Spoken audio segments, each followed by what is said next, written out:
สบายดีคอยเจียแปซิฟิกกับมื้อนี้ก็มีหลายคนเนาะที่ส่งเข้ามาถามว่าเจ๊สิเซาเห็นหนังแท้วะแล้วก็มีผู้ใหญ่หลายคนเนาะเพิ่นก็โทรเข้ามาถามก็ตอนนี้เจ๊ก็ขอตอบได้เลยว่าเจ๊สิเซาสร้างโฮมเงาแท้ๆมันก็เกิดขึ้นจากหลายปัจจัยเนาะมันก็เกิดขึ้นจากหลายอย่างเจ๊ก็บ่ขอเว้าซะแต่สิ่งที่เจ๊สิขอเว้าคือก่อนที่เฮาสิสร้างโฮมเงาอะนะออกมาได้เรื่องนึงเฮาอุทิศทั้งกายทั้งใจเหงื่อแหงเฮาทุ่มใส่มันเบิดปีและการลงทุนหุ้มเงาเรื่องนึงนะใส่เงินไป500-600 กว่าล้านก็มีบางคนว่าใส่ว่าสายได้เงิน1,000 ล้านแมน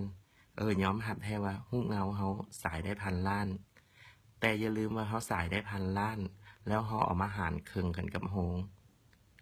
มันออกจ่าวมันออกทอถึงออกทอถึงแล้วเฮาก็บ่เป็นหยัง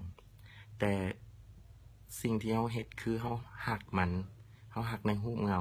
เขาลองคิดไหมว่าเฮาเอาเงิน500-600 ล้านนี่ปีนึงนี่เฮาไปลงทุนเฮาสิได้มันกลับคืนมาส่ำใดแต่ก็อยากฝากเมียนเนาะหุ้มเงาเรื่องนึงหั่นน่ะเฮาเฮ็ดมาเฮาสร้างมาหลายคนมี500-600 คนที่มีรายได้กับมัน1นักแสดงไปปึ๊บเขาสิมีงานเข้ามามีงานห้องเพลงมีงานนั่นมีงานนี้เข้ามาสร้างรายได้ให้ทีมงานได้มีรายได้มีช่างแต่งหน้ามีทุกคนจนฮอดมือสายคนฝากรถก็มีรายได้คนขายซิงอ้มอยู่หน้าห้องหนังคนขายโคเลตคนล่างห้องน้ำทุกอย่างทุกคนมีรายได้ย้อนหุ้มเงาสถานที่ท่องเที่ยวที่เฮาไปถ่ายหุ้มเงาอยู่ทาราชอยู่วังเวียงหลายคนเห็นก็พากันไปเบิงสถานที่ท่องเที่ยวมันสร้างรายได้หลายๆอย่างกับทางเจ้าเองก็บ่อยากขออย่างหลายเนาะก็อยากขอให้ทุกคนช่วยกันสนับสนุนซอยกันมันย้อนอย่างว่าติมันหาเฮาบ่ซอยกันในตอนนี้เดี๋ยวนี้เฮากำลังโผล่หัวขึ้นเฮาบ่ควรที่จะเอาตีนเหยียบกันลงถ้าเฮาบ่ซอยกันในมื้อนี้อีก2 ปีไปเจี้ยคอนเฟิร์มเลยว่าหนังลาวเฮาสิบ่มีเลยหุ้มเงาลาวเฮาสิบ่มีเลยก็อยากขอฝากทุกคนไว้เนาะในปีนี้ก็สิมีหลายหุ้มเงาเนาะที่เกิดขึ้นมาก็ซอยกันไปสนับสนุนและเจี้ยก็อยากขอว่าเนาะหุ้มเงาลาวเฮาหั่นน่ะ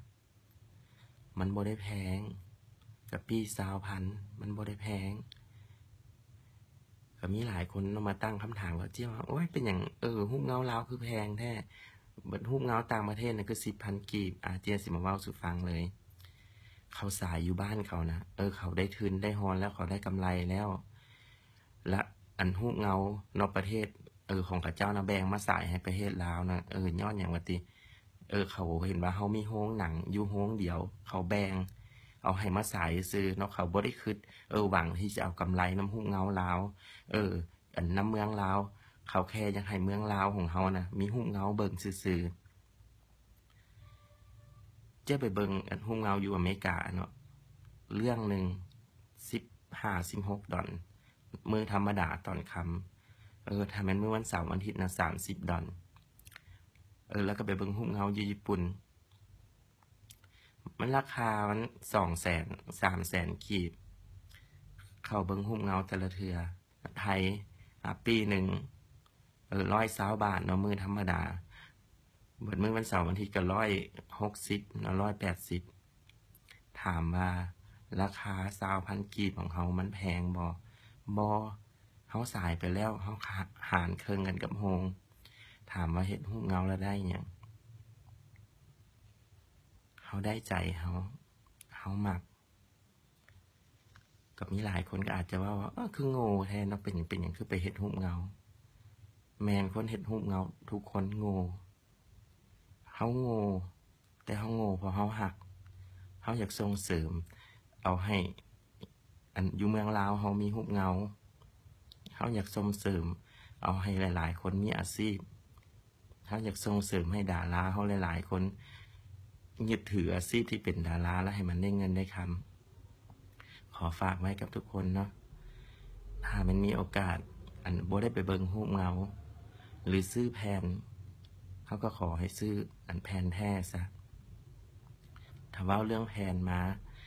แผ่นรูปเงาลาวมันคือแพงแท้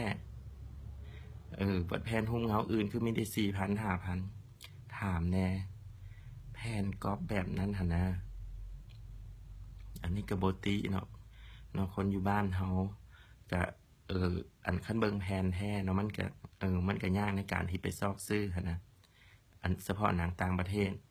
เขานะได้กำไรมหาศาลแล้วเฮาสายภายในประเทศโรงรูปเงามีโรงเดียวเฮาสิเอาหยังแบบเฮาสิเอาหยังได้หั้นนะแต่ทุกคนก็ยังพากันสร้างทุกคนยังพากันเฮ็ดมันก็ย้อนว่าใจเฮามักแผ่น20,000แผ่น25,000นะรูปเงาลาวนะมันบ่แพงดอกส่งเสริมซอยกันเพื่อหลายๆคนเฮามันสิมีรายได้